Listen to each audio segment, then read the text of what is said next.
注意看，这个女人上一秒还是风光无限的神殿女主人，下一秒却被丈夫和亲生父母像垃圾一样扫地出门。而他们不知道的是，这座支撑着整个家族荣耀与财富的太阳神殿，正是这个被他们视作废物的女人一手建立起来的。而这一切都要从5年前她代替姐姐嫁给这个男人说起。这个女人名叫卡珊德拉。5年前，她的白月光姐姐弗雷亚在婚礼前夕离奇失踪。为了家族的颜面，她被迫顶替姐姐，嫁给了神殿之主阿斯泰里昂。5年来，她兢兢业业，将一座摇摇欲坠的破败神殿发展成了如今权倾一方的太阳神殿。她以为自己的付出终将换来真心，可就在今天，消失5年的姐姐弗雷亚回来了。弗雷亚一回来就迫不及待地宣示主权。她当着卡珊德拉的面，将自己和阿斯泰里昂的婚纱画像挂在了神殿正中央。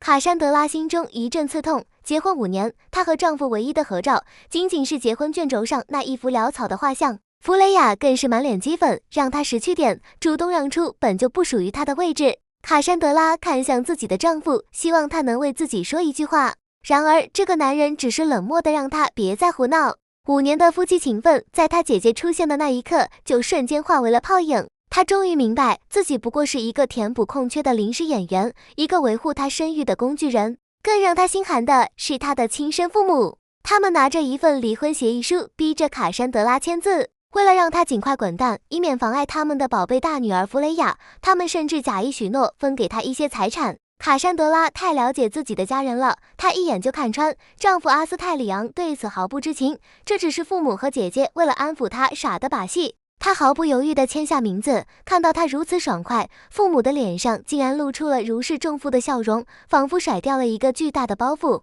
他们拿着签好字的协议，甚至没说一句安慰的话，就匆匆离去。空旷的大厅里，只剩下被全世界抛弃的卡珊德拉。她终于彻底清醒，原来有些人天生就被偏爱，而她永远是那个可以被牺牲的。愤怒与不甘在她心中燃起熊熊烈火，既然不爱，那就通通毁掉。她要收回自己给予他们的一切，让他们尝尝从云端跌落谷底的滋味。复仇计划开始了。第一天，卡珊德拉切断了父母每月高达100万金币的奢华津贴。第二天，她下令撤出太阳神殿与神圣政府合作的所有核心项目。第3天，她收拾好行囊，准备远走高飞。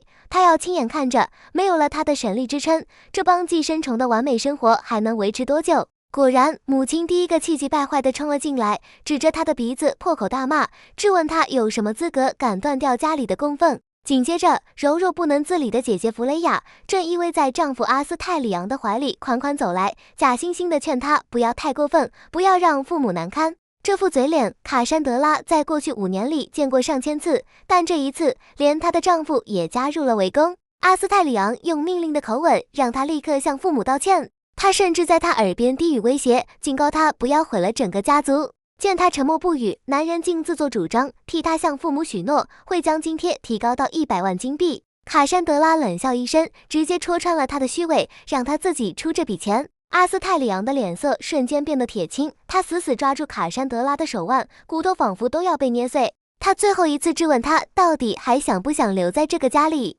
卡珊德拉用力甩开他的手，眼神决绝。就在他转身离开的瞬间，身后的弗雷亚突然戏精上身，应声倒地，哭喊着是姐姐推了他。这一幕彻底点燃了阿斯泰里昂的怒火，他像驱赶一条野狗一样，将卡珊德拉粗暴地推出了神殿大门，然后小心翼翼地抱起地上的弗雷亚，眼神里满是心疼。看着丈夫抱着怀中偷笑的姐姐，卡珊德拉彻底心死。她一字一句地宣告，这个男人她不要了，这个家她也不要了。所有人都以为她只是个一无是处的弃妇，却不知随着她的离开，整个太阳神殿即将分崩离析。一场席卷所有人的风暴才刚刚开始。